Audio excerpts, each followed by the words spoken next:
أما بعد فأعوذ بالله من الشيطان الرجيم بسم الله الرحمن الرحيم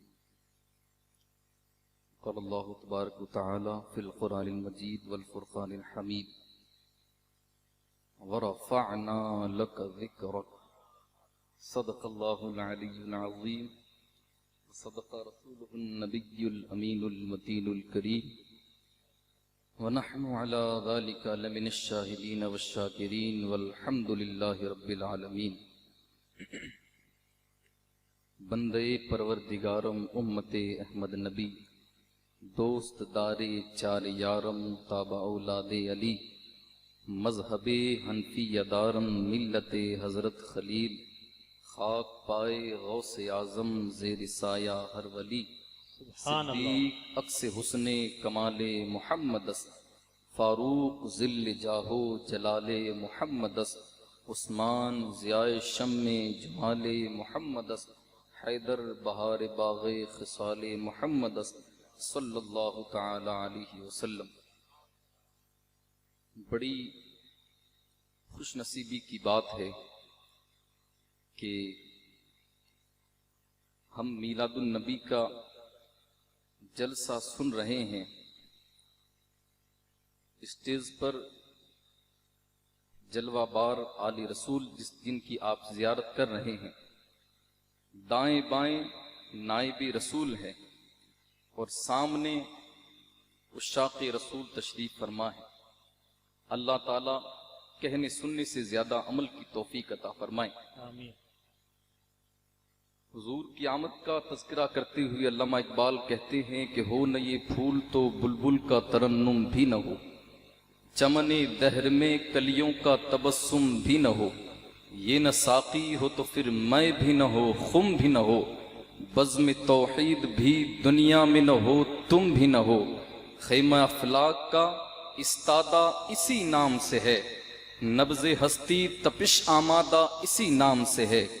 علامہ اقبال نے جب یہ اشعار پڑھے تو اعلیٰ حضرت عظیم البرکت مجدد دین و ملت رہبر شریعت بریلی کی سرزمین سے اقبال سے کہنے لگے، اقبال تو نے تھوڑا ڈیفیکلٹ کر دیا، الفاظ تھوڑے ہارڈ ہو گئے، حیدر کالونی والے کیا پتا سمجھ پائے یا نہ سمجھ پائے، میں ایک شعر کے اندر تیرے اشعار کا خلاصہ کرتا ہوں، وہ جو نہ تھے تو کچھ نہ تھا، وہ جو نہ ہو تو کچھ نہ ہو، جان ہے وہ جہان کی تھی، جان ہے تو جہان۔ نعرہ تکبیر، نعرہ رسالت، جشن عید میلاد النبی، سبحان اللہ سبحان اللہ۔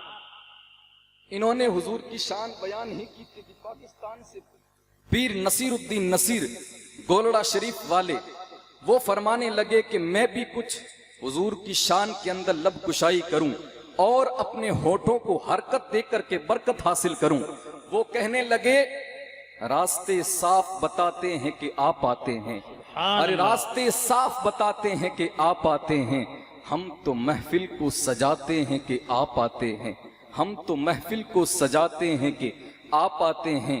اہل دل یہ جو گا رہے تھے، اہل دل گیت یوں گاتے ہیں کہ آپ آتے ہیں، آنکھیں راہوں میں بچھاتے ہیں کہ آپ آتے ہیں، ان کی آمد کے پیامی ہے صبا کے جھونکے، پھول شاخوں کو ہلاتے ہیں کہ آپ آتے ہیں، مرحبا صلی اللہ کی ہے صدائیں ہر سوں، یوم میلاد مناتے ہیں کہ آپ آتے ہیں۔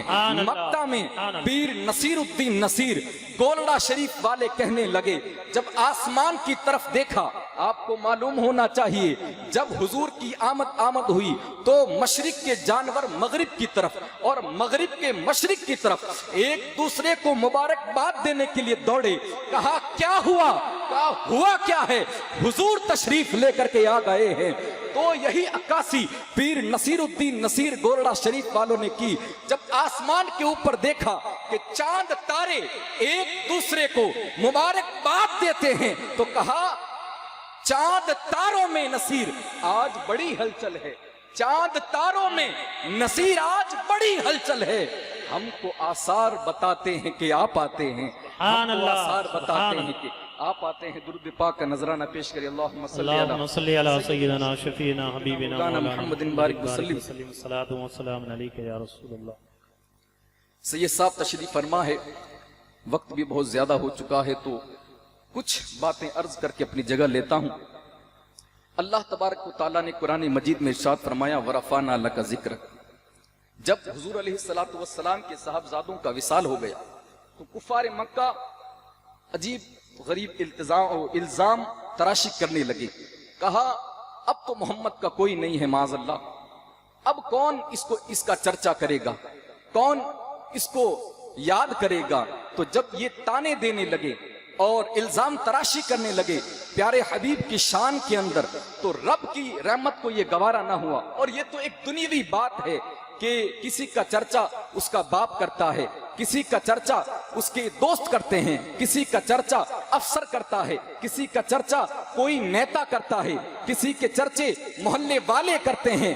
رب نے فرمایا جب انہوں نے الزام لگائے اور تنقید کی تو اللہ تبارک و تعالیٰ نے فرمایا کیونکہ اللہ تبارک و تعالیٰ نے اپنے حبیب کو نہ خطبہ کا محتاج رکھا ہے, نہ ثناخواہ کا محتاج رکھا ہے, نہ کسی پیسے والے کا محتاج رکھا ہے, نہ کسی دنیا دار کا محتاج رکھا ہے. رب فرماتا ہے حبیب تو پریشان نہ ہونا, یہ دنیا والے تیری کیا شان بیان کریں گے, میں خود کہتا ہوں وَرَفَعْنَا لَكَ ذِكْرَكَ, ہم تیری شان کو اتنا اونچا کریں گے کہ یہ شان گھٹانے والے کیا تیری شان گھٹائیں گے جب ہم تیری شان کو بلند کر کے رکھ دیں گے, ہم تیری شان کو اونچا کر دیں گے. اعلیٰ حضرت فرماتے ہیں تو کسی کے گھٹائے سے نہ گھٹا ہے نہ گھٹے جب بڑھائے تجھے اللہ تعالیٰ تیرا. اور وَرَفَعْنَا لَكَ ذِكْرَكَ کا ہے سایہ تجھ پر, ذکر اونچا ہے تیرا, بول ہے بالا تیرا. مٹ گئے مٹتے ہیں مٹ جائیں گے آدھا تیرے, ارے نہ مٹا ہے نہ مٹے گا کبھی چرچا تیرا. اور عقل ہوتی تو خدا سے نہ لڑائی لیتے, عقل ہوتی تو خدا سے. یہ حضور کی ذات کو سمجھا کیا ہے, حضور کی ذات ماورائے عقل ہے, وہاں عقل کے گھوڑے نہیں دوڑائے جاتے. عقل ہوتی تو خدا سے نہ لڑائی لیتے. یہ گھٹائیں اسے منظور بڑھانا تیرا, یہ گھٹائیں اسے منظور بڑھانا تیرا. رب نے اپنے حبیب کی شان کو کیسے بیان کیا ہے اور سب کچھ حضور کے لیے بنا دیا ہے. ہاں ہوتے کہاں خلیل و بنا کعبہ و منا, لو لاکھ والے صاحبی سب تیرے گھر کی ہے. مولا علی نے واری تیری نیند پر نماز, وہ بھی نماز عصر جو اعلیٰ خطر کی ہے. اب جو شعر اعلیٰ حضرت کہتے ہیں بڑی توجہ کی بات ہے,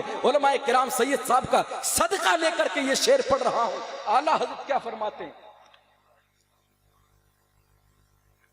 ثابت ہوا کہ جملہ فرائض فروع ہے, لگاؤ فتوے اعلیٰ حضرت پر. ثابت ہوا کہ جملہ فرائض, نماز فرض ہو فرا ہو جائے, روزہ فرض ہو فرا ہو جائے, زکوٰۃ فرض ہو فرا ہو جائے, لیکن یہ حبیب کی شان ہے جو عقل کے گھوڑے دوڑاتے ہیں.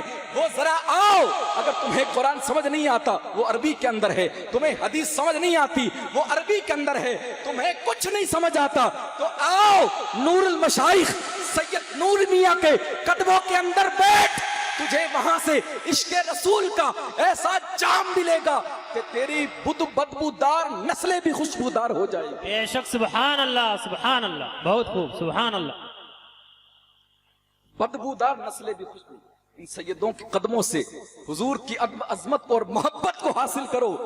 ثابت ہوا کہ جملہ فرائض فروع ہیں, اصل الاصول بندگی استاد ور کی ہے. درود پاک کا نذرانہ پیش کریں. ایک بات عرض کر کے میں اپنی جگہ لیتا ہوں. فتاوی رضویہ